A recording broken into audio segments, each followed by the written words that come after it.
What's up, YouTube? I'm Trent Wel-Don. Welcome back to the channel Wel-Don Aquatics. In tonight's video, I want to continue for plumbing the water station that we have started. You know, we've gone over the RO unit, we've gone over the stand for it, kind of some of the tanks I'm going to be using. And now I want to get into the plumbing on how I'm actually going to mix the salt water and then return that salt water to the tank when the time comes. So what I'm going to be doing is building a return line, a mixing line. I don't even know what to call it, but the process and kind of the blueprints of my plan I did get from Fish of Hex. So I will make sure to link all the videos in the description below of what I'll be doing and where I got the ideas from. But I'm using an old utility pump that I actually bought at Harbor Freight if you're in the United States. So it's a very cheap pump. I think it has about a 500 gallon per hour flow. And I really think about it, I think it actually has under 400 gallons. But anything, I don't need a huge pump as we're only using the 20 gallon, brute trash can for the mixing station. But what I'm doing, and the reason I'm using this pump particularly, I already had it. It's old. I've used it for water changes. I've actually sucked up some sand on accident with it. And I really don't care if it stops working because I will be using this for a future project here down the road. So if it makes it through that project, fantastic, then it's easily replaceable. Another reason is it accepted a female half-inch threaded PVC part, which really allowed me then to build this out. So simple PVC plumbing, and I'm building this to be just the height of the brute trash can. Just under, so I can still put a lid on it and not have to worry about any spills. And then on top of that pipe, I included a T valve, or a T valve, that's going to allow me to extend, pieces on the right and the left. And what we're going to be doing is including some 90-degree elbow fittings on the ends that when the water pumps up, it's going to push the water back down and ultimately mix the salt water. So that's the main purpose of this. And I am going one step further and adding in a ball valve on either side. That way I can close one side. I can have both sides open if I wanted to. But the reason I'm doing this is this will be for, I say, water changes. So one side is going to have the 90-degree elbow that is ultimately going to mix the salt water. The other side is going to have a union that will be attached to a barbed 1-inch outlet. Now that barbed fitting I will attach some hose to, some flexible hosing, flexible tubing. And I actually already have a bunch of 1-inch hose on hand. It's actually a pond hose.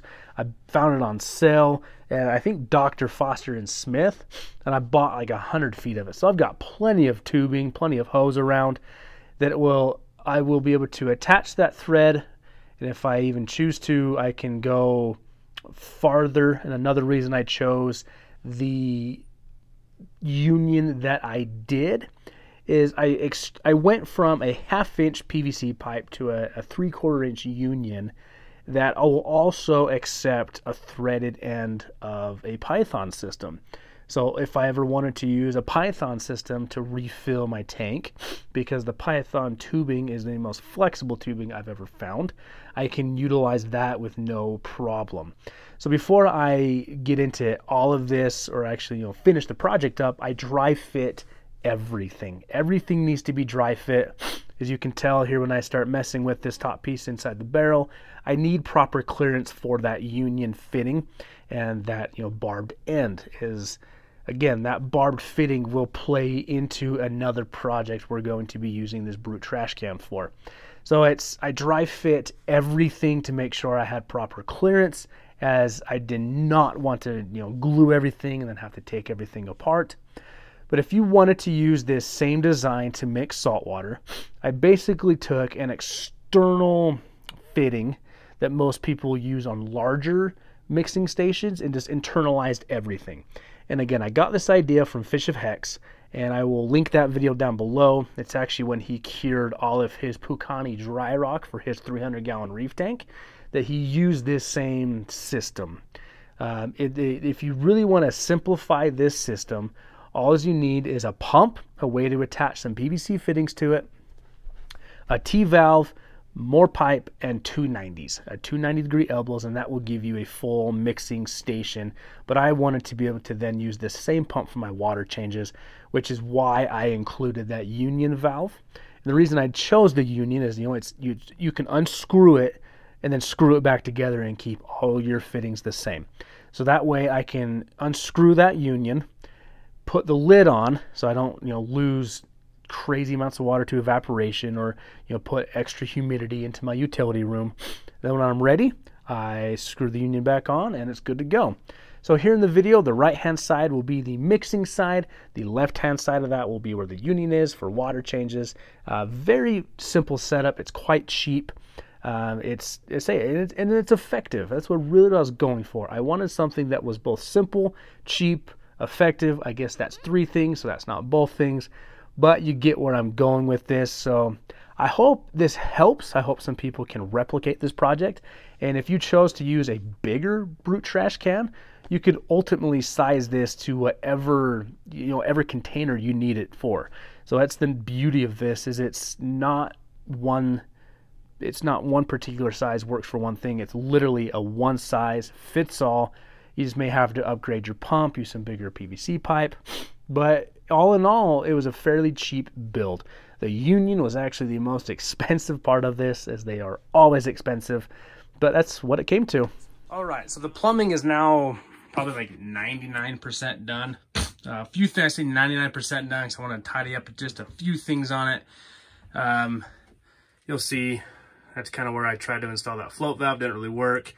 We're going to be changing that out for something new. That just came in the mail today. So we've gone over the RO unit. We've gone over the build. This video's been the plumbing. So here's how this is going to work. The reason I chose this container is it came with the 3/4 inch bulkhead already to go with it. I may have already previously said that. And I'm just using regular PVC pipe from Home Depot. I thought about going a specific color just to kind of give it that cool theme, like some red pipe, but it was just added cost to it. And this isn't already like overly expensive, but things add up as you continue going. So here's how this is going to work. So I have a second CPEX ball valve that just came in the mail. That's going to get installed right here. And what that is going to allow me to do is keep this one closed, open this one, and drain water from here, and that'll be to like a 5-gallon bucket. Then I can go manually refill my auto top reservoir that I'll have for the reef tank. And the reason is that I didn't want to run a lot of tubing through my walls this time, and I wanted to keep this compact and simple. So that's what that valve will do, and I have that. I'm going to install that. I just kind of got ahead of myself and realized that if I cut here right now, I'm going to lose 20 gallons of water.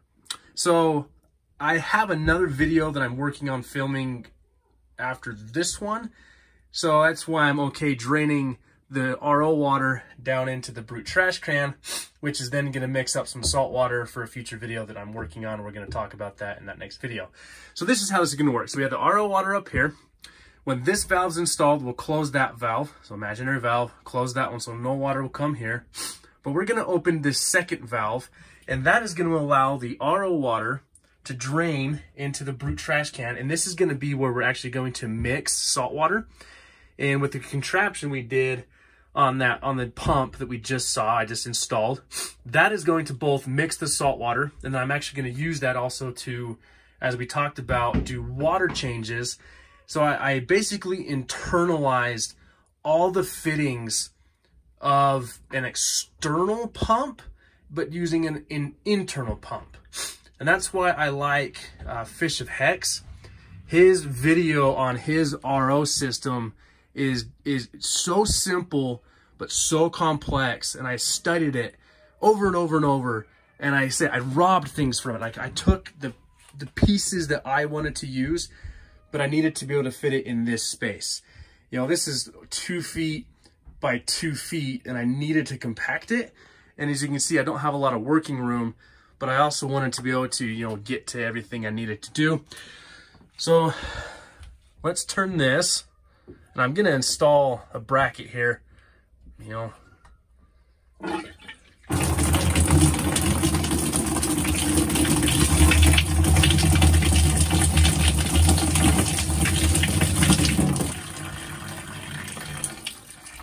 And again, the reason I chose the CPEX ball valves on this build is I'm going to be using these a lot. But yeah, I wanted the power of gravity to fill my mixing station. But it's so nice that I can make RO water, store RO water, fill auto top-offs manually if I need to, but then drain water to mix salt water with. So that is the workings of the mixing station. It will be complete. I mean, it is complete. I need to drain this, install that valve. There's the pump with the contraption we just built. And again, I modified what Fish of Hex did. I'll have all his videos linked in the description below. But I'm super excited for this. I apologize for the length of the video. I tried to cut it down. There's just so much to do, and I'm having a lot of fun doing this again. So thank you everybody for joining me, and we'll see you guys in the next one.